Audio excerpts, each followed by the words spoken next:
ब्रेकनंतर बातमी आहे नक्षली हल्ल्याची। गडचिरोलीच्या भामरागडमध्ये नक्षलवाद्यांनी घडवलेल्या स्फोटामध्ये एक जवान शहीद झालेला आहे तर 22 जवान जखमी झालेले आहेत। सुरेश तेलामी असं शहीद जवानांचं नाव असून ते भामरागड तालुक्यातील कृष्णार गावचे रहिवासी होते। या सगळ्या संदर्भात बोलण्यासाठी आमच्या प्रतिनिधी सरिता कौशिक आता आपल्याबरोबर आहेत। सरिता, नक्षली हल्ल्यांचं सत्र काही थांबतच नाहीये। गेल्या आठवड्यात मोठा हल्ला झाला सुकमामध्ये, त्यानंतर या ठिकाणी परत हल्ले होत आहेत। काय म्हणणं आहे या सगळ्या संदर्भात प्रशासनाचं?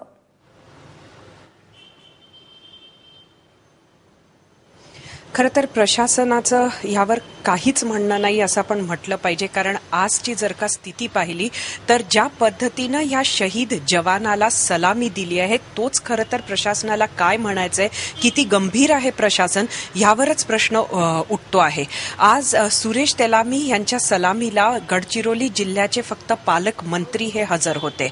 खरं तर इतका मोठा नक्षलवादी हमला हा झालेला होता आणि यामध्ये ते शहीद झाले, या ब्लास्टमध्ये ते शहीद झाले आणि तरी सुद्धा त्या जिल्ह्याचे पालकमंत्री सोडून तिथं न गृहराज्यमंत्री, गृहमंत्री तर नाहीच, गडचिरोली जिल्ह्याचे बाकीचे आमदारही नाही, गडचिरोलीचे खासदार सुद्धा नाही।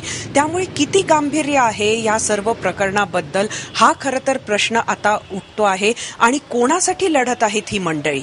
जर का त्यांच्या सलामीला सुद्धा लोकांचे प्रतिनिधी उपस्थित राहू शकणार नसतील तर खरंच खूप मोठा प्रश्न ह्या संपूर्ण प्रक्रियेवरच उभा राहतो आहे।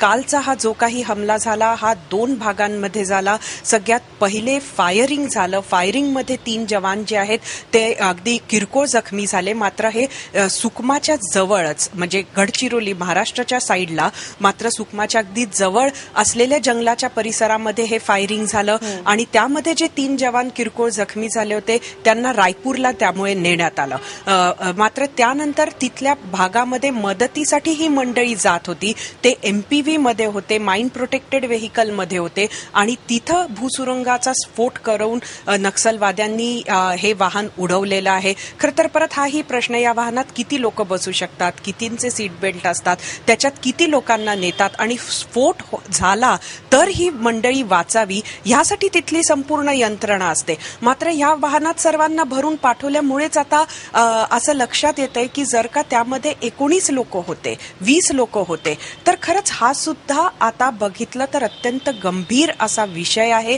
या सगळ्याचा तपास होणं गरजेचं आहे आणि यामध्ये इतर जी मंडळी आहे, ती जी जखमी मंडळी, ती मात्र आता सगळेजण धोक्याच्या बाहेर असल्याची माहिती हाती येते आहे। प्राजक्ता, सरिता, धन्यवाद या सगळ्या सविस्तर माहितीबद्दल।